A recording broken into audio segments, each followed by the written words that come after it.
खैर आप 2 घंटे लेट आए उसकी कोई खास वजह ये मतलब सारे जो एक्टर्स हैं ये कोई इसके लिए ये बिल्ट इन होता है कि आपने लेट आना होता है और उससे थोड़ा कोई एक्स पड़ता है कोई कि मुझे याद है बचपन में तो तुम्हें फुटबॉल का ऐसा शौक नहीं था या देखते नहीं थे तो ये ट्रांजिशन कब आया कि फुटबॉल देखना एक्चुअली फैन कब बने?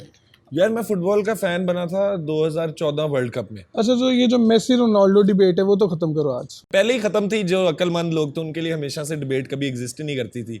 अच्छा वैसे एक बड़ा इंपॉर्टेंट क्वेश्चन कि नॉर्मली लोगों को लगता है जो एक्टिंग करते हैं उनका जो रियल लाइफ वो बड़ी डिफरेंट है और लोग उसको आपको एज एन एक्टर ही देखते हैं रियल लाइफ के अंदर।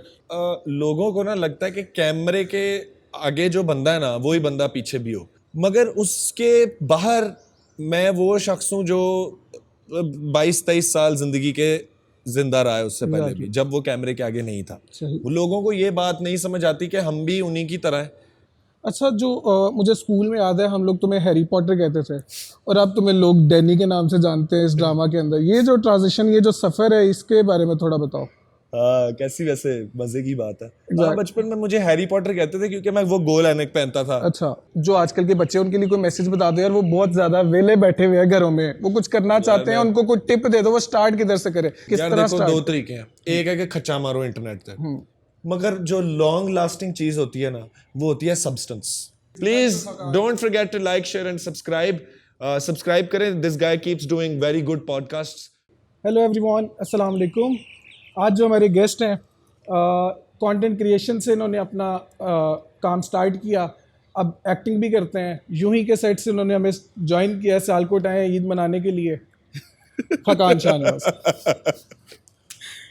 यार इतना फॉर्मल कैसे फॉर्मल इंट्रोडक्शन। मैं बिल्कुल ठीक ठाक, आप कैसे हैं? अल्लाह का शुक्र। आप 2 घंटे लेट आए उसकी कोई खास वजह ये मतलब सारे जो एक्टर्स हैं ये कोई इसके लिए ये बिल्ट इन होता है कि आपने लेट आना होता है और उससे थोड़ा कोई एक्स पड़ता है कोई। तुम मुझे बचपन से जानते हो, ठीक है, और ये तुम्हें पता है कि ये मैं एक्टर और कंटेंट क्रिएटर बनने से पहले ही बचपन से ही लेट इंसान हूं। एग्जैक्टली लेकिन स्टिल आप 2 घंटे फिर भी आप लेट हैं। उसकी कोई वजह मतलब आप नॉर्मली एक्टर्स हम देखते हैं कि वो बहुत ज्यादा लेट आते हैं जगहों पे, ਤੁਸੀਂ ਵੀ ਤਾਂ ਹੀ ਸਿੱਖਿਆ? मैं नहीं, मैं एक्टर होने तो बाद नहीं, मैं पहले ही सीखा था। मैं लेट इसलिए आया हूँ क्योंकि बस आदत है मेरी। नहीं यार मैं लेट हो गया क्योंकि बस मैं लेट उठा था। अच्छा तो आपको पता ही है आजकल रमजान में रूटीन क्या बनी हुई है। वो मुझे पता है, आप तो ये सीन है, काफी गेमिंग वगैरह कर रहे हैं। हाँ। तो आजकल रमजान में रातें कैसे गुजार रहे हैं आप? रातें ज्यादातर जाग के जाके करते क्या है एक्चुअली? आज यार जब मैं शूट कर रहा होता हूँ तब तो बस सीधा शूट से घर खाना खा के सो जाता हूँ। बट और घर भी क्या, मतलब जिधर मैं रहता हूँ कराची में, अपने घर तो मेरा यहाँ सियालकोट यहाँ लाहौर में है। सही। तो जब मैं यहाँ होता हूँ सियालकोट तो तुम्हें पता ही है हम क्या करते हैं। हम लोग कभी फीफा खेलते हैं, तो कभी हम एवलॉन खेलते हैं, कभी हम जैक बॉक्स की पार्टी गेम्स खेलते हैं, या फिर कभी हम क्रिकेट खेलते हैं। तो यही है, रमज़ान में इंसान रात को बस यही एक्टिविटीज़ करता है, दोस्तों से मिलता है, इंजॉय करता है, तो बस यही है। मैंने सुना गेमिंग में बड़े कंपेटिटिव हो, उसकी क्या वजह है? मतलब सुना है क्या तूने, देखा है भाई? तुम गेमिंग में कंपेटिटिव हो, वो क्यों हो? यार उस दिन भी तुमने गेम बंद कर दी थी खेलते हुए और तुम रात को भी गेम नहीं जीते। वो गेम कब जीतोगे पहले वही बता दो यार। वो ये बात कर रहे हैं कि एक गेम हम आजकल खेल रहे हैं, उसका नाम है फेकिंग इट। वो मैं अभी पिछले हम 2-3 दिन से हम खेल रहे हैं, मैं एक भी दफ़ा कोई गेम जीता नहीं हूँ। वो बाकी सब लोग जीत जाते हैं, हम टोटल 6 लोग खेलते हैं। मैं पता नहीं क्यों नहीं जीता यार। बट मैं कंपेटिटिव इसलिए इतना ज़्यादा हूँ गेम्स में क्योंकि बस एक बचपन से आदत बनी हुई है कि मैं अगर कोई भी चीज़ करता हूँ ना तो मुझे होता है मैं जीतूँ। लेकिन वो फेयर एंड स्क्वायर नहीं होता क्या? नॉर्मली कि आप फेयर होके जीतो, ये ऐसे लड़के जीतना, गेम बंद कर दी, गेम पॉज कर दी। उस दिन भी वो फीफा में यही हुआ है। उस दिन फीफा में ये जब टूर्नामेंट खेलते हैं तुम्हारा सब कुछ ही चेंज हो जाता है। फीफा में ये हुआ है कि हम लोग फीफा खेल रहे थे तो मैं जीत रहा था मैच, 2-on-2 फीफा खेल रहे थे, मैं और तुम थे एक टीम में, और हमारे ऑपोजिट था सलमान और फैजान नहीं सलमान और साद और सलमान जलील थे जी हमारे अगेंस्ट। तो वो हम जीत रहे थे, लाइट चली गई, गेम बंद हो गई। माशाल्लाह यूपीएस तो उठा नहीं रहा था PS5 को, तो गेम बंद हो गई। तो जब गेम शुरू हुई तो मैंने कहा यार हम जीत रहे थे तो हमें 2 गोल दे दो जो हम जीत रहे थे। उन्होंने कहा नहीं हमने गोल नहीं देने। फिर करना कुछ ऐसा हुआ किस्मत का कि अब 60th-70th मिनट हो गया और वो 2-0 जीत रहे। तो मैंने गेम रीस्टार्ट कर दी, मैंने कहा बराबर हो गया। वो टूर्नामेंट भी हम जीत गए। थोड़ा जब रोंद पाता मैं पर इतना रोन तो चलता है यार, मैं पहले हम जीत रहे थे अब वो जीत रहे हैं, तो मैंने कहा समझो लाइट चली गई। अच्छा, फीफा से एक सवाल है, मेरा एक्चुअल क्वेश्चन है कि मुझे याद है बचपन में तो तुम्हें फुटबॉल का ऐसा शौक नहीं था या देखते नहीं थे, तो ये ट्रांजिशन कब आया कि फुटबॉल देखना, एक्चुअली फैन कब बने? यार मैं फुटबॉल का फैन बना था 2014 वर्ल्ड कप में। मैंने वर्ल्ड कप देखना शुरू किया तो मैंने देखा यार ये बड़ा अच्छा प्लेयर है मेसी, ये क्या कर रहा है। मैंने उस तरह कभी किसी को खेलते नहीं देखा था, मुझे लगता था फुटबॉल बड़ी बोरिंग सी स्पोर्ट है। मगर वो जब मैंने देखा ना तो मैंने कहा यार मैं फुटबॉल फ़ैन, आज से मैं फुटबॉल देखूंगा। फिर मैंने बारसा को फॉलो करना शुरू कर दिया और बस फिर इतना टाइम अब गुजर गया, बहुत ज़्यादा बहुत बड़ा फ़ैन बन चुका हूँ मैं। अच्छा, तो ये जो मेसी रोनाल्डो डिबेट है वो तो खत्म करो आज। वो मैं कैसे खत्म करूँ, वो मेसी ने वर्ल्ड कप जीत के खत्म कर दी ना। अच्छा, वर्ल्ड कोई कप जीत डिबेट गया, नहीं। डिबेट खत्म, पहले ही खत्म थी। जो अक्लमंद लोग थे उनके लिए हमेशा से डिबेट कभी एग्जिस्ट ही नहीं करती थी। रोनाल्डो हमेशा पास पास रहा है मेसी के, बिल्कुल बिल्कुल कंधे से कंधा मिलने वाला हो चुका था। But Messi has, I think has surpassed him in many ways, not just winning the world cup but और भी स्टेटिस्टिकली आप देखें तो काफ़ी आगे निकल अच्छा, वैसे एक बड़ा इंपॉर्टेंट क्वेश्चन कि नॉर्मली लोगों को लगता है जो एक्टिंग करते हैं उनका जो रियल लाइफ वो बड़ी डिफरेंट है और लोग उसको आपको एज एन एक्टर ही देखते हैं रियल लाइफ के अंदर। मतलब नॉर्मली लोगों को शायद ये सुन के अजीब भी लगे कि आप लोग जैसे गेमिंग की बातें उन्होंने तुम्हारे मुंह से नहीं सुनी होंगी या बहुत सी ऐसी एक्टिविटीज जो तुम करते हो लोगों को नहीं पता होगा। तो वो जो उस लाइफ के अंदर और इस लाइफ के अंदर एक्चुअली फ़र्क क्या होता है? यार वो लोगों को ना लगता है कि कैमरे के आगे जो बंदा है ना वही बंदा पीछे भी हो। यानी जब कैमरा ऑन होता है तो एक खाकान एक बनता है एग्जैक्ट, जो कि दुनिया के लिए एक प्रेजेंटेबल सा एक फिगर है या दुनिया जिसे हजम कर सकती है। सही। मगर उसके बाहर मैं वो शख्स हूँ जो 22-23 साल जिंदगी के जिंदा रहा है उससे पहले भी, जब वो कैमरे के आगे नहीं था। सही। वो लोगों को ये बात नहीं समझ आती कि हम भी उन्हीं की तरह हैं। जिस तरह जो कैमरे के पीछे है ना, जिस तरह वो मेरा भाई बैठा है, वो उमर बैठा है, मैं भी वही हूँ। हम इकट्ठे बड़े हुए हैं, हम बचपन से एक साथ बड़े हुए हैं, तो मैं भी वही हूँ जो वो है। सही। मैं बस अब कैमरे के आगे हूँ। तो जो कैमरे के आगे मैं हूँ वो एक सर्टन इमेज है जो रखनी पड़ती है कैमरे के आगे, वो एक सर्टन तरीका है रहने का। वो तरीका जो है लोगों को लगता है कि असल ज़िंदगी में भी इंसान ऐसे ही होगा, गलतियों से आ रही, क्योंकि कैमरे में जो गलती होती है वो तो कट हो जाती है। वो हम परफेक्ट इमेज एक कैमरे के आगे होती है और वो हम रखते हैं। मेरे पे इतना वो फिर भी अप्लाई नहीं करता क्योंकि मैं कंटेंट क्रिएटर हूँ। मैं तो बहुत ज़्यादा गलतियाँ क्या, मैं तो बस चीज़ें कही जाता हूँ, बोली जाता हूँ, फ़नी बातें करी जाता हूँ। बड़ी एक अनप्रिपेयर्ड सी इमेज भी मैं दुनिया को दिखाता रहता हूँ। तो वो जो सिर्फ एक्टर्स होते हैं उन पे तो ज़्यादा अप्लाई करती है, मेरे पे करती है मगर उस हद तक नहीं करती। लोगों को फिर भी पता चलता है कि वो नॉर्मल इंसान है। अच्छा, जो मुझे स्कूल में याद है हम लोग तुम्हें हैरी पॉटर कहते थे और अब तुम्हें लोग डैनी के नाम से जानते हैं इस ड्रामा के अंदर। ये जो ट्रांजिशन, ये जो सफ़र है, इसके बारे में थोड़ा बताओ। हाँ, कैसी वैसे मजे की बात है। हाँ, बचपन में मुझे हैरी पॉटर कहते थे क्योंकि मैं वो गोल ऐनक पहनता था। अच्छा। और इसलिए कहते थे क्योंकि शायद मेरी शक्ल मिलती थी डैनियल रैडक्लिफ के बचपने से। तो तुमने देखा भी तो बहुत हुआ हाँ, मैं बहुत बड़ा फैन था, पर किताबें भी पढ़ी, देखा भी बहुत, गेमें भी सारी खेली। तो अभी रिसेंटली भी मैंने 2 सारी 8 फिल्में देखी हैं। सफ़र जो है वो, अब वो सफ़र बहुत दरमियान में लंबा सफ़र है। तो उसका यही जवाब हो सकता है कि यार जब मैं ये मैंने वैसे बड़े बड़े इंटरव्यूज़ और पॉडकास्ट में आई थिंक सुना चुका हूँ। मैंने बस सोचा कि मेरी ज़िंदगी जो है ना वो कैमरे के आगे बनी है। मैंने सोचा कंटेंट बनाना शुरू कर देता हूँ, यूट्यूबर बन जाता हूँ। यूट्यूब पे मैंने देखा कि यूट्यूब पे तो व्यूज़ ही नहीं आते। इतना मैं अच्छा भी नहीं था उस टाइम पे, मुझे इतनी स्किल सेट भी नहीं था मेरे पास। तो मैंने इंस्टाग्राम पे शुरू किया क्योंकि इंस्टाग्राम पे व्यूज़ आ जाते थे, एक टाइम था। अब वहाँ पे भी ज़रा सैचुरेशन आ चुकी है। तो वो करते करते करते कराते फिर मैं एक्टिंग की एक आध चीज़ मिल गई मुझे, वो की। उसके बाद फिर अब आहिस्ता आहिस्ता हम टीवी पे भी ड्रामा कर लिया है। अब एक नया चैनल आ रहा है ग्रीन एंटरटेनमेंट, उस पर एक ड्रामा आ रहा है कॉलेज गेट के नाम से।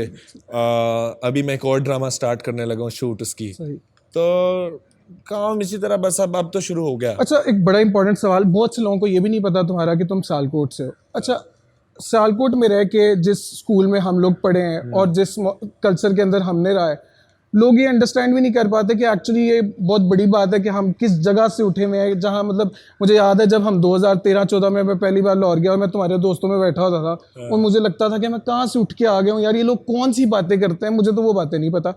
वो जो उनका उठना बैठा था वो बहुत डिफरेंट था। तो सियालकोट से रह के उस जगह जाना, उस इंडस्ट्री के अंदर काम करना और ना ही कोई तुम प्रिविलेज बैकग्राउंड से हो, और उस तरह का वो उसके अंदर जो स्ट्रगल है उसके हमारा कोई मज़े का पार्ट या कुछ? यार देखो, इसमें मैं इतना नहीं कहूँगा कि बड़ी स्ट्रगल है, क्योंकि प्रिविलेज्ड बैकग्राउंड से, वेन्यू से प्रिविलेज्ड बैकग्राउंड, तो तुम कह रहे हो कि मैं कोई बड़ा एलीट क्लास नहीं था। हाँ एग्जैक्टली, हाँ, बट प्रिविलेज तो था, बीकन हाउस में तो पढ़ता था ना। एग्जैक्टली। तो प्रिविलेज थोड़ा बहुत था, मगर वो उतना नहीं था जितना कराची या लाहौर या इस्लामाबाद के बच्चों का होता है, या जितना सियालकोट के भी बच्चों का होता है, जो इंडस्ट्रियलिस्ट्स या बड़े बड़े अमीर लोग होते हैं। तो जो कल्चरल डिफरेंस फील हुआ था ना, वो बहुत ज़्यादा था। उसे कल्चर शॉक हमने कहा, कहते हैं कल्चर शॉक के, जब आप अमेरिका जाओ तो कल्चर शॉक लगता है, या आप यूके यूरोप जाओ कल्चर शॉक लगता है। मगर हमें सियालकोट से उठ के लाहौर जाके भी एक कल्चर शॉक लगा था कि यहाँ तो लोग जो हैं वो बड़े आगे हैं हर लिहाज से, अगर देखा जाए कि मतलब वो लोग उनका बोल चाल, उठना बैठना, बातें, everything about them was very different. हम लोग जो सियालकोट से, हम जिस स्कूल में हम पढ़ते थे एक साथ बीकन हाउस में, उसमें वो सब कुछ नहीं होता था। Even though compare to the other schools in Sialkot it was still better, but it was nothing compare to Lahore. तो उसमें स्ट्रगल ये थी कि हाँ, वक्त के साथ बदलना पड़ा, वक्त के साथ सीखना पड़ा, टाइम इतना नहीं था, जाते ही आपको अपने अंदर चेंजेस करने पड़े कि वो मुझे अंग्रेज़ी नहीं बोलनी आती, तो यहाँ के लोग तो सारे अंग्रेज़ी में बात करते हैं। But I cope with it बड़ा इंस्टेंटली नहीं कहूँगा, instantly like in a year I cope with it, in a year and a half. उसके अंदर मैंने अपनी अंग्रेज़ी सीख ली, और मैंने सीख लिया कि बच्चा, इन लोगों के अंदर ना एक like I wouldn't call it sophistication, क्योंकि सोफिस्टिकेटेड तो मुझे अभी भी नहीं लगता कि थे वो। अब as now I think like very stupid all of them, like in a level जो हमारे स्कूल में लोग थे, मुझे लगता था वो बहुत स्टूपिड है अभी मैं देखूं तो। But compare to how I was तब, तो मुझे सोफिस्टिकेटेड लगते थे, क्योंकि मैं सियालकोट से उठ के गया था और यहाँ पे वो एक्सपोजर नहीं था। और एक्सपोजर से मुराद हो गई कि लेट्स से डिबेटिंग हो गई, या ड्रामेटिक्स हो गई, या music, art, culture, all of these things. क्योंकि ये हमारे स्कूलों में अभी तक नहीं बताया जाता कि जो बुक से आप सीखते हो ना, जो पढ़ते हो, वो सब कुछ एक चीज़ है। यानी science, physics, chemistry, math, social studies, history, ये सब चीज़ें हम पढ़ रहे होते हैं, उससे आपको सोसाइटी के बारे में उस तरह चीज़ें नहीं पता लगती, या उससे आपको लेट्स से ह्यूमन साइकोलॉजी के बारे में चीज़ें नहीं पता लगती, या उससे आपको उठना बैठना नहीं, टेबल मैनर्स नहीं आते, या उससे आपको लेट्स से वो चीज़ें बड़े जो अमीर लोग होते हैं वो अपने बच्चों को, क्योंकि उन्होंने सीख ली होती हैं अपनी ज़िंदगी में एक्सपोजर की वजह से, वो अपने बच्चों को सिखा देते हैं। या हमारे घर वालों ने भी हमें बहुत कुछ सिखाया, मगर उतना ही सिखाया जितना उन्हें भी आता था। तो वो सब चीज़ें आप जाके एक्सपोजर से ही सीखते हो। जिस तरह इवन लाहौर कराची के भी बच्चे जब उठ के यूरोप जाते हैं, तो या वो अमेरिका जाते हैं, तो उनके लिए भी कल्चर शॉक होता है, उन्हें भी वो चीज़ें समझ नहीं आती।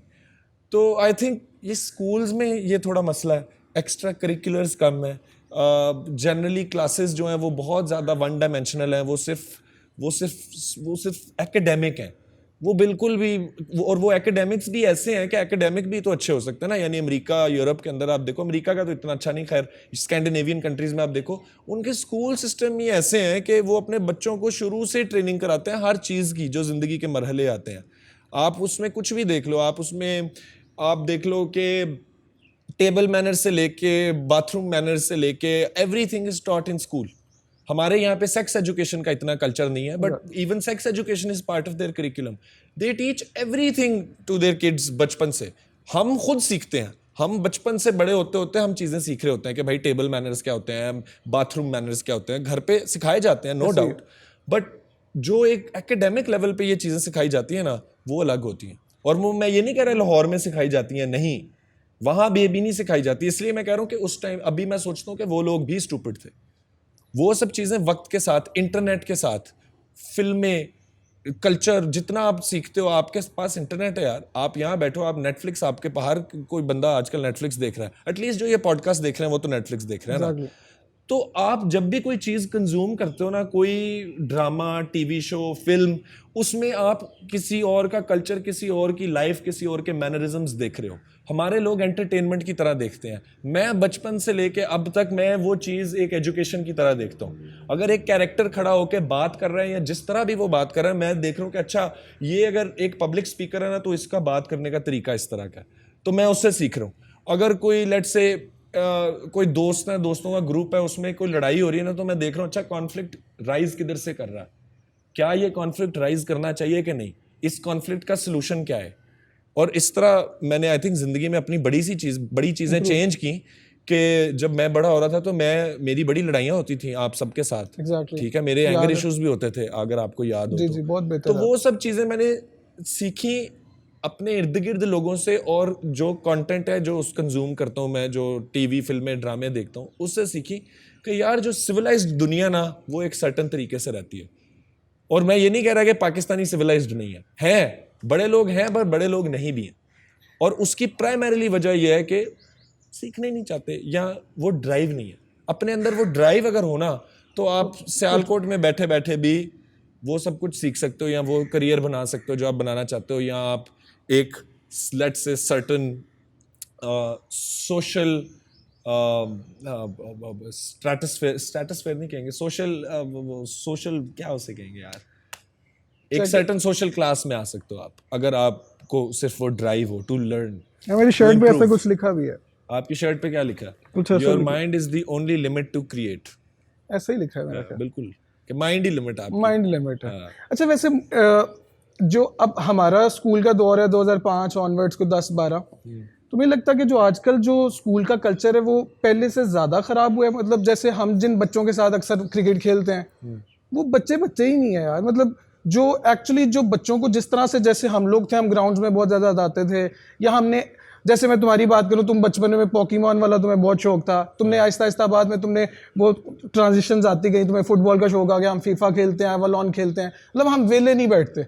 आजकल के बच्चे बहुत ज़्यादा टाइम अपना मतलब फ़ोन्स पे ज़्यादा स्पेंड करते हैं, उनकी फिजिकल एक्टिविटीज़ कोई नहीं है।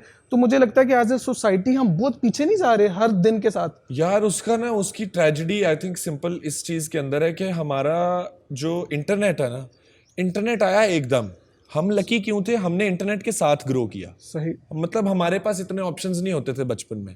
अगर हमें भी पबजी का ऑप्शन दिया जाता ना, तो हम भी शायद अपना सारा बचपन पबजी खेलने में लगा देते, because it's a very addictive game. सही। टिकटॉक आता तो शायद हम अपना जिंदगी पूरा बचपन टिकटॉक में लगा देते, because TikTok is very addictive. Reels, Instagram reels are very addictive, but are they useful? No, they are not.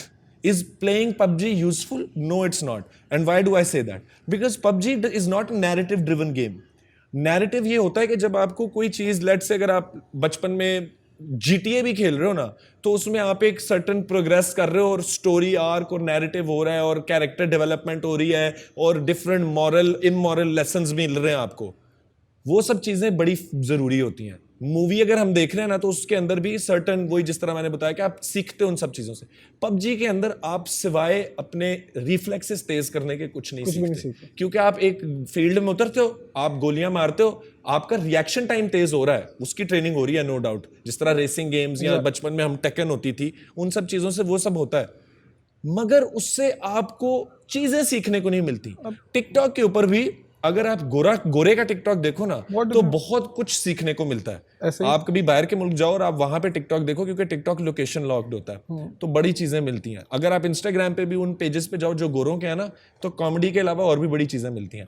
Pakistani TikTok में यहाँ डांस हो रहा है, यहाँ कॉमेडी हो रही है, यहाँ बस कोई ड्रामे का सीन लगा। आई गेस यहाँ हम जो कंटेंट बनाते हैं, ज्यादातर हमारे बच्चे भी, आजकल हमारी ट्रेनिंग इस तरह से, हम हर बच्चा ना छक्के के इंतजार में नॉर्मली हम वेट करते हैं, कोई चीज क्लिक कर जाए तो वो कुछ ना कुछ रातों रात कुछ ना कुछ उसके इंतजार में भी अक्सर लोग रहते हैं। क्योंकि मुझे लगता है जैसे जापान में ना मैंने सुना था कि चेस मैंडेटरी है, मतलब वो बच्चों को ना स्ट्रेटजी सिखाते हैं। हमारा चेस फेज भी था, याद है, हम चेस भी खेलते होते थे, मतलब बचपन से वो एक स्ट्रेटजीज बच्चों को सिखा रहे हैं। और हमारी इधर नेशनल गेम कौन सी है? लूडो। ठीक है, मतलब हम बच्चे जो खेलते हैं, मतलब ज्यादातर वो बच्चे छक्के के, हम लोग इंतजार में रहते हैं कि शायद कोई एक चीज होती है वो क्लिक करती है, और आप जैसे सारी कौम ही छक्के के इंतजार च ना, सारी कौम ही बैठी, मेजॉरिटी कौम में कहा थानू सियालकोट च वेख लो, बड़े ऐसे घर ने कि वो जी एक बच्चा बाहर भेज दिया, वो बाहर कमा रहा था, ऐसे घर बैल के सारे खा रहे ने। तो वो एक बड़ा मसला है यार। हमारे सारे लोग ना वेले रहना चाहते हैं। ठीक है, वेला रहना is not, shouldn't be a goal. आपका गोल हमेशा होना चाहिए कि भाई कुछ करना है, वो कुछ भी करना है, वो बेशक क्यों ना वो कंटेंट हो, वो क्यों ना एक्टिंग हो, म्यूजिक हो, कुछ हो, पर उन सब चीजों को भी यहाँ तरजीह नहीं दी जाती। यहाँ पे कहते हैं कि अच्छा इसे बंद करो। या बिजनेस हो गया, मैं सियालकोट में देखता हूँ, सियालकोट छोड़ो, सियालकोट से बाहर गाँव शाँव में देखो, हर जगह खेती बाड़ी हो रही है। ऐसे ही एक यहाँ वहां का यंग बच्चा खेती बाड़ी नहीं करना चाहता, ऐसे ही क्योंकि शौक ही नहीं है, पैशन ही नहीं है, काम को इंजॉय करने वाली चीज ही नहीं है कोई। आप बाहर अमेरिका में देखिए, प्रॉपर कल्चर है रैंचर्स का, जो लोग सिर्फ रैंच चलाते हैं और उनका है कि भाई हमने ये, दे लव इट। वो एआई टेक्नोलॉजी से मैंने कल देखा था, आर्टिफिशियल इंटेलिजेंस उन्होंने कैमरे लगा के फिट किया हुआ है अपने हार्वेस्टर में और अपने वो फर्टिलाइजर में। वो मशीन जाती है, वो एक एक पौधे को इंडिविजुअली असेस करके देखती है कि अच्छा वीड कौन सी है इसमें से, यानी जो वीड लग जाती है ना पौधों को, वीड खा रही होती है पौधे या वीड खराब कर रही होती है, वो वीड को टारगेट करता है। इतना यानी सेंटीमीटर लेवल के ऊपर फार्मिंग शुरू कर दी। और मेरा ख्याल 6 मिलियन पौधों की बात हो रही है। एग्जैक्टली, हाँ क्या, हाँ नहीं 6 मिलियन पौधे एक सर्टेन फील्ड में थे। अब आप देखिए सियालकोट के इर्द गिर्द जो जितने एग्रीकल्चर एरियाज हैं, एक तो यहाँ पे कोई एग्रीकल्चर यूनिवर्सिटी सिवाय यूनिवर्सिटी ऑफ एग्रीकल्चर फैसलाबाद के आई डोंट थिंक एग्जिस्ट करती है। अगर करती है बड़ी अच्छी बात है, बट एग्रीकल्चर ट्रेनिंग सेंटर्स ही नहीं है। आप हमें बचपन से पढ़ाया जाता है Pakistan is an agrarian country, वो कितने थे एग्रेरियन, पढ़ाओ तो सही। अगर हम बीकन हाउस में ही एग्रीकल्चर का एक समर कैंप शॉर्ट कोर्स कुछ होता तो शायद कोई बच्चा निकलता जिसे होता कि यार मैंने एग्रीकल्चर करना है ही नहीं। बच्चे पहली, दूसरी बात, साइंसदान बच्चे कैसे बनेंगे? आपका कोर्स ही नहीं है साइंसदान बनाने वाला। आपके बच्चे क्या पढ़ रहे होते हैं बचपन में? आपके बच्चे साइंस में देखो क्या पढ़ रहे जी, पाइथागोरस थ्योरम वगैरह पढ़े, गुड, मैथ है good, but nothing makes the science fun. Science को फन किस तरह बनाना है? आप नील डिग्रास टाइसन को देखो या आप बिल वो नाय द साइंस गाय को देखो, वो लोग अमेरिका के अंदर नेशनल टीवी पे शोज कर रहे होते हैं, भाई साइंस इस तरह फन है, वहां निकल रहे हैं साइंसदान। या आपके आप जब लगा लो जी टिड्डी दल ने हमला कर दिया, आपके टीवी चैनलों पे सियासत चल रही है, आपके पीटीवी के ऊपर टिड्डी दल चल रहा है, आप तो उस लेवल पे नहीं जा रहे भाई। इसी वजह से चीनी भी इंपोर्ट कर रहे हैं, आटा भी इंपोर्ट कर रहे हैं, अपग्रेड करते ऐसी है। हाँ, सिलेबस ही नहीं अपग्रेड कर रहे। तो ये सब चीजें जो है आपको देखना पड़ेगा कि आप गलत क्या कर रहे हो। आपकी आने वाली नस्लें तबाह इसलिए हो रही हैं क्योंकि आप उनको ट्रेन ही नहीं कर रहे। मुझे अगर कोई प्रॉपर स्कूल सिस्टम होता तो शुरू में आइडेंटिफाई हो जाता यार, he is an either an actor or an art form student, he is an artist, he is not anything else, he is a speaker, he is a journalist, he is an artist, he is a speaking person. इसको यहाँ training दो। आप अपने बच्चों को, तुम्हें देखते शुरू में तो वो कहते ही इज अ स्पोर्ट्समैन, ऐसे ही है, ठीक है, या और ही इज अ पॉडकास्टर और ही इज अ स्पीकर, ठीक है। ये ट्रेनिंग होती है, आप बचपन से आइडेंटिफाई करते हो। जैसे आज मेरे भाई के बच्चे स्पेन में पढ़ते हैं और वो आई गेस 3-4 साल के हैं, वो स्विमिंग भी करते हैं, उनकी डांस क्लासेस भी मैंडेटरी हैं। अब इससे ऑनवर्ड्स ना उनकी लैंग्वेजेस मैंडेटरी हो जाएंगी। जब वो हाई स्कूल तक जाएंगे ना, उन्हें 3-4 जुबानें आती होंगी, फ्रेंच, स्पेनिश वगैरह, अदर देन स्पेनिश भी उन्हें 2-3 मैंडेटरी होती हैं। उन्हें स्विमिंग आती होगी, उन्हें डांस आता होगा, उन्हें पिलाटेस आता होगा, उन्हें पता नहीं क्या कुछ आता होगा।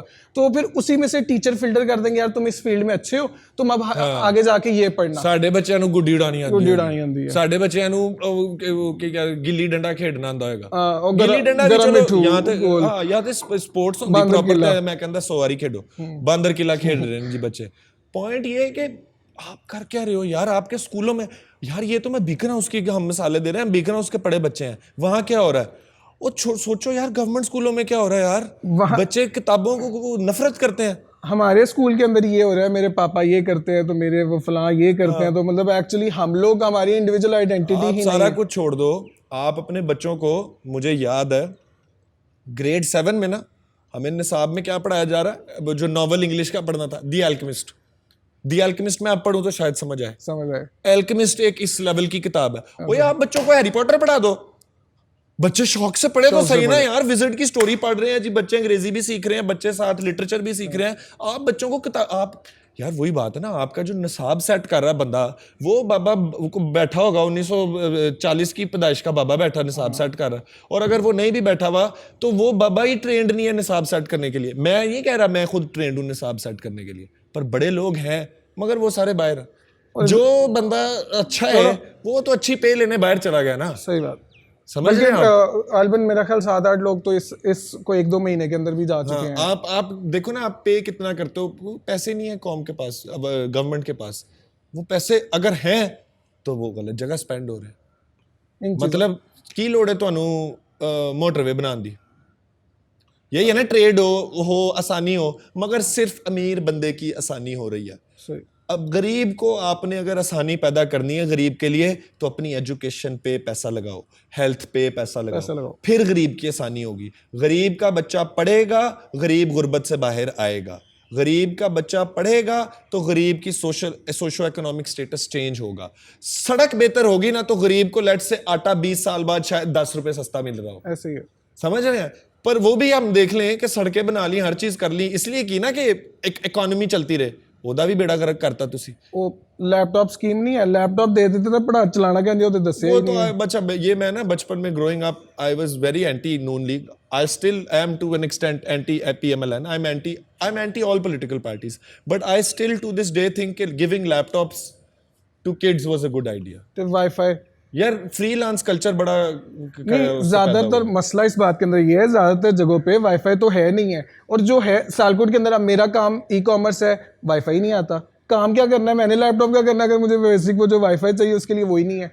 और दूसरा इसमें अब मेरा इंस्टीट्यूट है ये, तो मैं इस पर ज़्यादा अच्छी बात भी कर सकता हूँ। मेरे पास बहुत से बच्चे आते हैं जो यूईटी ग्रेजुएट्स हैं, उन्होंने पूछा जी क्या आता है, उन्हें आता ही कुछ नहीं है। जाहिर है ब्रो मास्टर्स के बच्चे हैं जो उन्हें कुछ नहीं आता, और वो 30 साल की उम्र में मेरे से एक कोर्स करने आ रहे हैं और वो नई इनकम चाह रहे हैं। अब 30 साल का बच्चा अगर उसे ये नहीं पता उसने जिंदगी में क्या करना है, तो फिर की करना है। मैं आपको अभी से बता रहा हूँ, वही जो 3 इडियट्स वाली नहीं है कहानी, वो बिल्कुल सही कहानी है कि किताबी रट्टा मार के पास हो जाओगे, मगर फिर सारी जिंदगी आपका वो कहता बलात्कार होता रहेगा।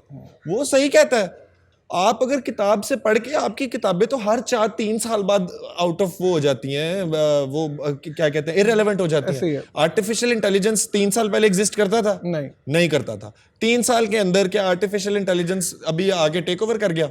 अब आर्टिफिशियल इंटेलिजेंस जिन्होंने पढ़ा है वो बच्चे आपको लगता है यूईटी बैठे हैं, वो बच्चे नस्ट में बैठे हैं, वो बच्चे तो बाहर वो अमेरिका में बैठे हैं।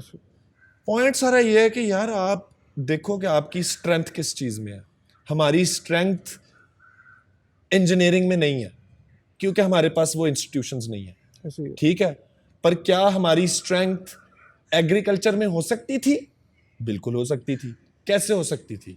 सबसे ज्यादा एग्रेरियन, बहुत ज्यादा एग्रेरियन लैंड, एक रिवर कनाल्स का नेटवर्क जिसका अलहदा हम सत्यानाश कर रहे हैं, वो एक अलहदा डिबेट है। मगर क्या आपने पिछले 30 साल के अंदर उसको प्रायोरिटी बनाया? नहीं बनाया। आपका एग्रीकल्चर नीचे गया? बिल्कुल गया। आपने दुनिया के साथ कंपीट किया? नहीं किया। सिंगापुर जैसे मुल्क, मलेशिया जैसे मुल्क, वो पाइपों के अंदर फार्मिंग तक आ गए हैं। उनके पास जगह नहीं है, वो फैक्ट्रियों में पाइपों के अंदर फार्मिंग कर रहे हैं। हम क्या कर रहे हैं? जगह भी है, हम इंप्रूव ही नहीं कर रहे। हम चीनी इंपोर्ट कर रहे हैं, हम चीनी इंपोर्ट कर रहे हैं, हम अपनी पत्ती चाय की इंपोर्ट करते हैं। वो हम लोगों की तो प्रायोरिटीज ही नहीं स्ट्रेट। चलो डॉक्टर्स हम अच्छे पैदा कर लेते हैं, डॉक्टर्स हम अच्छे बना लेते हैं, हाँ हमारे पास तो है, चले जाते हैं। चलो ठीक है, मैं नहीं कहूंगा, मैं क्यों कहूं कि भाई अपना रोजगार मार के अपने मुल्क के लिए कुर्बानी दो। मैं खुद ना मारूं तो मैं उनको कौन होता हूं कहने वाला? कोई ना मारे। पाकिस्तान के 24 करोड़ में मैं कहता हूं गिन के लाख बंदा होगा जो कहेगा हाँ हम इधर ही है भाई, दो जिधर का पासपोर्ट हमने नहीं जाना। बाकी तो सारे भागने को पड़ते हैं। और वो इसलिए क्योंकि कौमियत नहीं है। और कौमियत कब होती है? कौमियत कोई इस वजह से नहीं होती कि आप बैठ के कहो कि ओ इंडिया के साथ हमारा क्रिकेट मैच है, ये कौमियत नहीं होती। कौमियत होती है कि मेरी धरती से मुझे प्यार है, इस धरती ने मुझे पाला पोसा बड़ा किया, अभी तक ख्याल रखती है। कौमियत सिर्फ इस चीज का नाम है। आपका घर, अगर आपके माँ प्यो आपको खाना ना दें, आपको मारें और आपको बिस्ती करें रोज, आपकी कोई इज्जत ना हो, तो आप अपने माँ बाप को भी छोड़ देंगे। तो माँ बाप से बढ़ के कोई नहीं होता इंसान के लिए पर्सनली। कौम जो है ना, वो क्या कहते हैं, फसाड आपने एक बना के रखा हुआ है कि हम जान कुर्बान धरती पे ये वो करते होंगे। पर वो लोग जिनकी धरती उन्हें कुछ देती है, आपकी धरती ने अगर आपको कुछ दिया नहीं ना, तो आप नहीं करोगे कुर्बान। इसलिए हमारी गवर्नमेंट को, हमारे जो लोग इंचार्ज हैं, उनको चाहिए कि यार वो कुछ बनाओ, वो लोगों के लिए एक सिस्टम बनाओ, एक उनको एजुकेट तो करो। हमारी नस्लों में नहीं, अगले आने वाली 4 नस्लें बेहतर हो जाएं आपकी, कोई पढ़ लिख जाए, कोई पढ़ लिख के अगर टेक्निकली ट्रेन हो जाए। मतलब आपको ये पता है कि बड़े मुल्क हैं दुनिया के जिनमें जिधर आईफोन बनता है, वियतनाम, इस तरह के मुल्क, वो कैसे बनता है? वो डिजाइन नहीं करते, वो इन्वेंटर्स नहीं है। जिस तरह बड़े लोग हैं ना, वो पूछते हैं परवेज हुदबॉय के पोस्ट के नीचे, आपने आज तक क्या इजाद किया है? और मैं कहता हूँ और तुम लोग कितने बेवकूफ हो जिनको लगता है कि इंजीनियर्स का काम होता है इजाद करना। इजाद बड़े लकी लोग करते हैं। इंजीनियर्स का काम होता है ओवरलुक करके असेंबलिंग करना, मैन्युफैक्चर करना। एक चीज इजाद होगी ना, मैं कहता हूँ आईफोन इजाद हो गया वह ना, कड्डो कोई बंदा पाकिस्तान खोल के उन्हें दोबारा बना दे, नहीं बन सकता। इजाद करने को नहीं कह रहा हूं, उसी को दोबारा उसको मैन्युफैक्चर करना।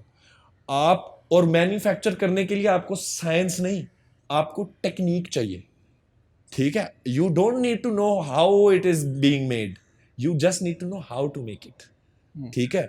आपको बस उसको असेंबल करना। वो सब वियतनाम जैसे मुल्क कर रहे हैं, उन्होंने अपने लोगों को टेक्निकल ट्रेनिंग दी हुई है, वहां के लोग बैठ के बड़ा बारीकी का काम करते हैं। आपके यहाँ पे है कुछ जैसे ताइवान है वो बहुत छोटा सा और वो सारी और आपके यहाँ पॉलीटेक्निकल कॉलेजेस के अंदर बल्ब से रिपेयर करना सिखा रहे होते हैं भाई। तो मकसद ये है कि मोटरवे पे आप देखें खर्चा कितना आता है, पता है, अरबों डॉलर का खर्चा, अरबों डॉलर का खर्चे आते हैं। ओ उसकी कोई इंस्टीट्यूट बना दो, कुछ 4 इंस्टीट्यूट बना दो बड़े शहरों में, लोग ट्रेन हो, फैक्ट्रियां खुले अगले 5 से 10 साल के अंदर। आप बैठ के यहाँ पे ई कॉमर्स, क्या आप लोग आईफोन बनाना शुरू कर दो यार, आप माइक्रोचिप्स बनाना शुरू कर दो। आपके पास कैपेसिटी नहीं है।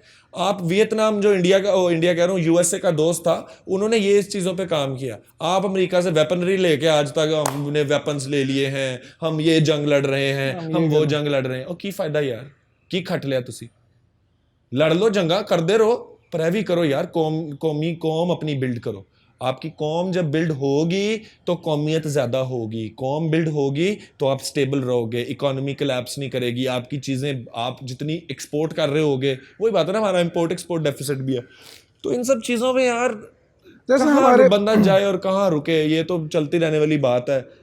मैं तो डर के ये बातें बोलता भी नहीं हूँ कि लोग कहते हो यार ये तो एक्टर कंटेंट क्रिएटर है, इसका क्या काम है बोलना, इसको क्या पता। और सही कहते हैं, मुझे क्या पता, मैं तो नहीं समझता गवर्नमेंट को इतनी इस लेवल पे। तो है ना, स्टेक होल्डर हूं ना, बस देख के दुख होता है कि यार इसी में पैदा हुए थे, इसी कौम में, अभी तक यहीं बैठे हैं, शायद यहीं बैठे रहेंगे सारी जिंदगी। बड़ा दिल करता है मेरा, जेन्युइन बताऊं, मेरा बड़ा दिल करता है चला जाऊं बाहर, क्यों नहीं जाता, इसी वजह से कि कुछ कर लूं अपना पार्ट। मेरे अंदर मैं क्या करूंगा, मैं तो एक्टर हूं। मैं चाह रहे हैं बोलो मैं फड़ा क्योंकि हो जाए कल कोई नहीं, मैं एक्टर हां ना, मैं की ਇੱਥੇ रह के की बेहतर कर लांगा, सियासतदान ते है नहीं मैं कि मेरा गोल हो, मैं सिर्फ इसलिए इधर हूं कि मेरी रोजी रोटी इधर है, इसलिए जॉब इधर है, प्रोफेशन मेरा प्रोफेशन इधर है। नहीं तो, और मुझे दिया है ना इस जमीन ने, मुझे इस जमीन ने इज्जत दी है, इस जमीन ने मुझे रोजी रोटी दिया, मुझे काम मिल रहा, इसलिए कौम से, जमीन से प्यार। मेरे अंदर कौमियत जिंदा है क्योंकि कौम मुझे वो जमीन कुछ दे रही है। अच्छा, जिस दिन ये देना बंद होगी मैं चला जाऊंगा भाई। अच्छा, टाइम बहुत थोड़ा है, ऑलरेडी तुम लेट आए थे 2 घंटे, उस वजह से टाइम थोड़ा है।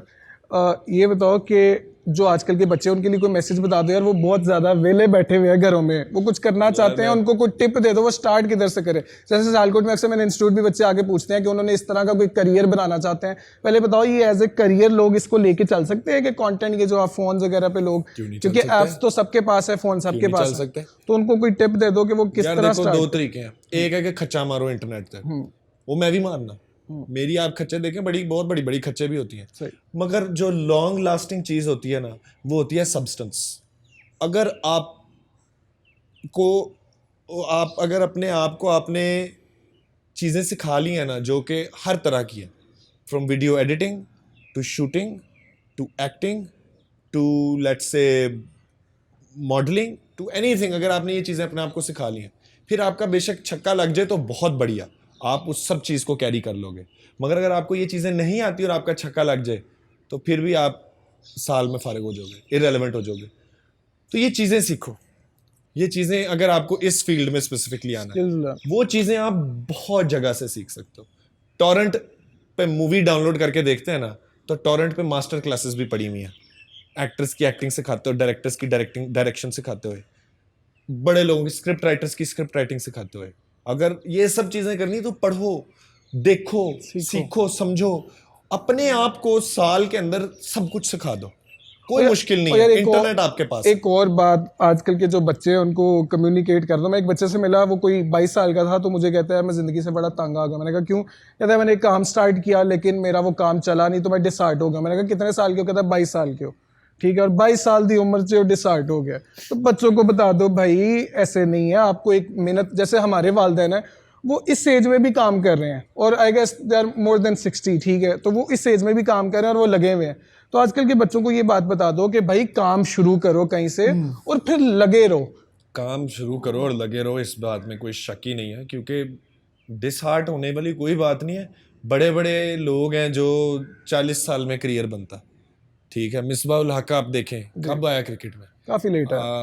बड़े एक्टर हैं यार, बड़े हमारे सीनियर एक्टर्स हैं ना, दिलपजीर साहिबा जो है एक्ट्रेस, बड़ा लेट उन्होंने एक्टिंग शुरू की। तो बड़े लोग जो हैं वो बड़ा लेट आगे जाके चीज़ें होती हैं। आपको डिसहार्ट नहीं, आपको मेहनत करते रहना चाहिए। आप जिस चीज़ में अगर आपको उस चीज़ से लगाव है ना, और आप उस चीज़ को मेहनत से काम कर रहे हो, मेहनत नहीं, अगर अक्लमंदी के साथ और मेहनत दोनों, अक्लमंदी भी लेके चलनी पड़ती है कि चीज़ें वो सीखो जो सीखने वाली हैं, और उन चीज़ों पर टाइम दो जिनको टाइम देना चाहिए, तो आपको नहीं कोई रोक सकता अगर आपको उस चीज़ से प्यार है। रोज़ी रोटी देने वाला अल्लाह है, मगर जब तक आप हाथ पाँव नहीं मारेंगे वो अल्लाह भी आपको रोज़ी रोटी दूसरे पास स्टार्ट करो। जैसे मतलब मेरे लिए बड़ा नया सा काम है जो मैं कर रहा हूँ।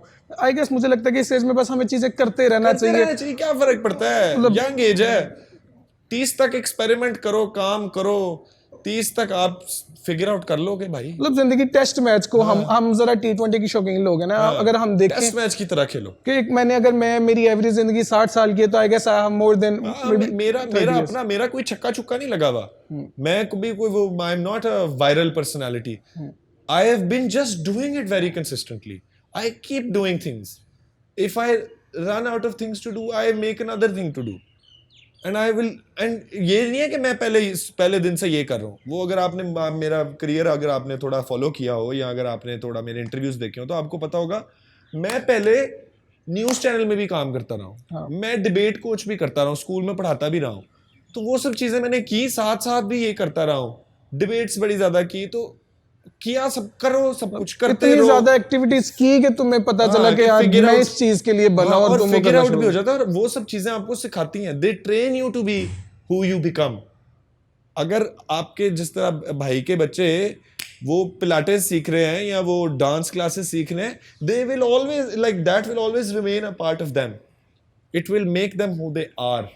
और दूसरा, वैसे भी जब हम पढ़ते ही सिर्फ इंजीनियरिंग और या बायो पढ़ते हैं, तो मेरे पास तो इतनी ज़्यादा चीज़ें एक्सप्लोर ही नहीं कि मुझे क्या पता हो कि मैं किस चीज़ के लिए बनाऊं। तो जब आप 40-50 चीज़ें ट्राई करोगे तो एक्चुअली आपको पता लग जाएगा कौन सी चीज़ मज़ा देती है, कौन सी चीज़ समझ आती है, कौन सी चीज़ आप बड़ी अच्छी करते हो, मैं एंजॉय करता हूँ, या मुझे काम नहीं लगता जिसमें। बड़े ज़्यादा लोग ऐसे भी होते हैं जो किसी चीज़ में बहुत अच्छे होता है, बस वो उसे एंजॉय नहीं करते, तो वो भी एक, वो बस आपकी फिर अनलकी हो आप, अगर आप किसी चीज़ में बहुत अच्छे और एंजॉय नहीं करते, तो उससे बस थोड़ी देर कर लो, पैसे कमा लो उस चीज़ से, और फिर वो आगे बढ़ जाओ, शौक पाल लो और चीज़ें करना शुरू कर दो जो आपके शौक हैं। तो यही है यार, बस don't give up, keep doing what you do, and I am sure you will end up where you are supposed to end. God is watching, God is with you.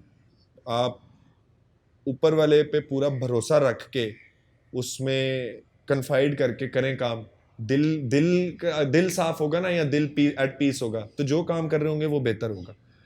तो नमाज पढ़े, मेडिटेट करें, ऊपर वाले से बात करें, दुआ करें, अल्लाह ताला से जैसा भी आपका रिलेशनशिप है उसे बिल्ड करें, मगर वो चीज़ आप कोशिश करें कि एट पीस हो, आपका इनर सेल्फ एट पीस हो, फिर आप whatever you do will always yield results. और हमेशा पॉजिटिव रहें, पॉजिटिव एनर्जी दे, किसी का बुरा ना सोचें, ये बहुत ज़रूरी है। किसी का आप बुरा सोचते हो आप पीछे रह जाते हो। आप कोशिश करें, आप अपने दोस्त यार रिश्तेदार सबको बोलेंगे, सब अल्लाह सबको खुश रखे, सबको पॉजिटिव एनर्जी दें, रिफ्लेक्ट होगी, आप तक आएगी वापस, और आपको भी आपके इर्द गिर्द पॉजिटिविटी रहेगी ना, तो आप पॉजिटिव की तरफ बढ़ेंगे। आपने ये बात करके मेरा दिल जीत लिया, तो हम इधर ही एंड करते हैं, काफी पॉजिटिव नोट पे हम छोड़ रहे हैं। तो बहुत शुक्रिया आपके टाइम का, और फिर आप 2 घंटे लेट आए हैं तो उसके लिए भी आपने 4 दफा ये भी चल के वो गेमिंग करेंगे तो उसमें आप बदला ले लीजिए। थैंक यू जी, thank you mister Nikash, thank you जी, thank you Khaqan. Don't forget to like, share and subscribe. Subscribe करें, this guy keeps doing very good podcasts, और बड़े मुख्तलिफ फील्ड के लोगों की ये बात सुनते हैं, सुनाते हैं और उनसे बातें करते हैं। अगर आप वो देखेंगे तो आई एम श्योर आप भी कुछ सीख सकेंगे। और इनकी भी माशाल्लाह बड़ी जर्नी है, he is also success story. किसी दिन आपका भी पॉडकास्ट जब मैं शुरू करूँगा ना, उस पर आपको बुला के वो नेक्स्ट टाइम हम उस ठीक है पे ना। तो चलें जी, अल्लाह हाफिज़। ओके जी।